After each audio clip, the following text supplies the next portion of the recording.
Donc là, je vais vous faire voir pour sécuriser au maximum les applications qui ont accès à vos contacts, vos photos, etc.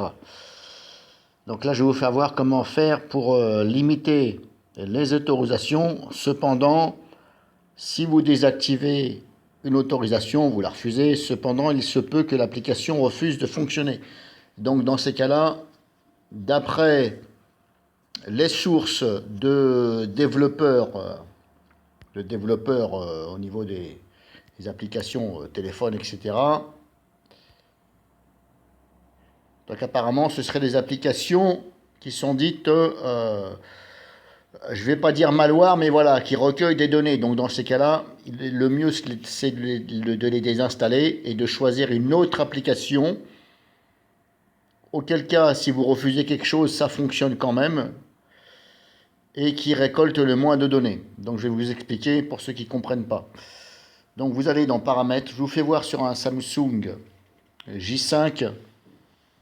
Donc je vous fais voir ceci.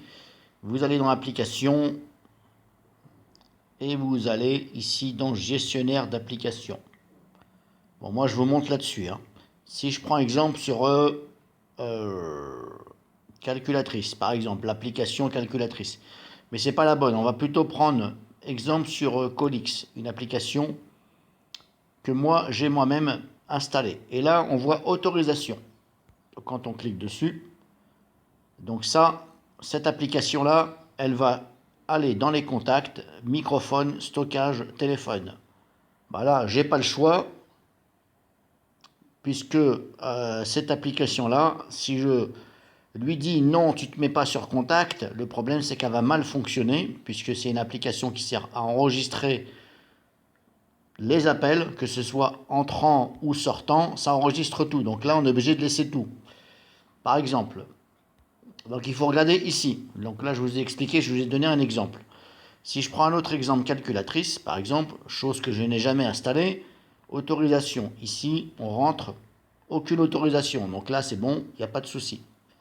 Ça, ça a été déjà installé par Samsung. Si je prends une application moi-même que j'ai installée, je vais prendre par exemple...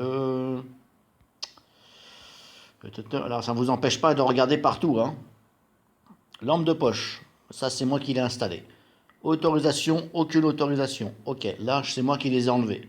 Il me semble que c'était coché. Mais cette application n'a pas besoin d'aller sur l'appareil photo et n'a pas besoin d'aller dans le téléphone. Donc vous décochez éventuellement si vous voyez que ça nuit à votre vie privée, vous décochez. Et si ça ne fonctionne pas quand vous la mettez en route, si ça vous dit il faut avoir accès, bah, libre à vous de changer d'application ou de donner l'accès, tout simplement. Donc là, je vous ai fait voir ça comme ça. Maintenant, je vais vous faire voir autre chose. On va parler des applications qui se lancent au démarrage, etc.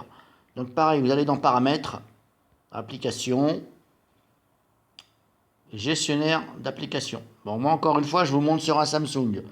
En haut à droite, vous avez plus. Quand on clique sur le plus, on a affiché les applications système. Là, il faut le mettre en route, de façon à voir toutes les applications, et pas uniquement celles que vous avez installées. Voilà, là, vous avez tout. Et il suffit tout simplement de désactiver l'application que vous en avez rien à foutre, rien à battre, comme on dit. Bluetooth, moi je ne me sers pas de Bluetooth. Là, par exemple, c'est une application système Bluetooth, test et Bluetooth MIDI. Bah, tout simplement, voilà, j'ai désactivé et j'ai forcé l'arrêt. Donc vous désactivez déjà et vous forcez l'arrêt. Et moi, ça ne nuit pas à mon téléphone puisque je ne me sers pas du Bluetooth. Bookmaker Provider, je ne sais pas ce que c'est, je m'en sers pas. Pareil, là, vous voyez, j'ai arrêté. Je peux cliquer sur activer, c'est normal puisqu'elle est désactivée. Et j'ai forcé l'arrêt. Voilà, bah vous faites ça partout. Tout ce qui est en vert avec le symbole Android, une espèce de petit bonhomme avec deux antennes sur la tête, et les petits yeux blancs, ça ce sont des applications système. Donc vous faites attention, vous regardez bien. Si vous ne savez pas, ben vous ne touchez pas. Tout n'est pas facile.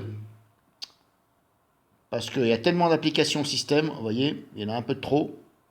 Je dirais qu'il y en a beaucoup trop et des fois pas évident. Donc moi je traite celles que je suis sûr et les autres, bah, je les laisse en route. Voilà. Après vous pouvez toujours essayer, hein. Tout simplement ce que ça va faire, ça va tout simplement faire qu'il y a peut-être quelque chose qui ne va pas fonctionner lorsque vous allez l'utiliser. Mais après il suffira de le remettre, mais le problème c'est qu'il faut savoir laquelle remettre. Donc vous regardez là, par exemple ici, Drive, moi je m'en sers pas, j'en ai rien à battre de Drive, donc j'ai désactivé, pardon, j'ai pas désinstallé parce qu'on ne peut pas. Easy Setup, je ne sais pas ce que c'est, j'ai quand même désactivé et ça fonctionne. Écran de veille interactif, je peux toujours désactiver, on verra bien. Oui. Forcer l'arrêt, oui. Voilà. Certaines applications, donc là je viens de vous montrer, certaines applications, quand vous allez redémarrer votre téléphone ou faire un reset, ce qui me paraît normal, vont peut-être se remettre en route. Donc ce que vous pouvez faire éventuellement, juste après ça, vous redémarrez votre smartphone, je parle pour un smartphone et non pas iPhone, vous redémarrez, vous revenez là où je vous ai fait voir, et vous regardez éventuellement si c'est toujours en arrêt. Si c'est pas en arrêt, bah essayez de réarrêter, et si vous voyez que au prochain redémarrage c'est toujours en cours alors que vous l'aviez bien défini sur arrêt, eh bien n'insistez pas, c'est parce qu'elle se relance et là bah, vous laissez comme ça, il n'y a rien à faire parce que c'est les grosses merdes sur Android sinon. Donc en espérant que ça vous a servi.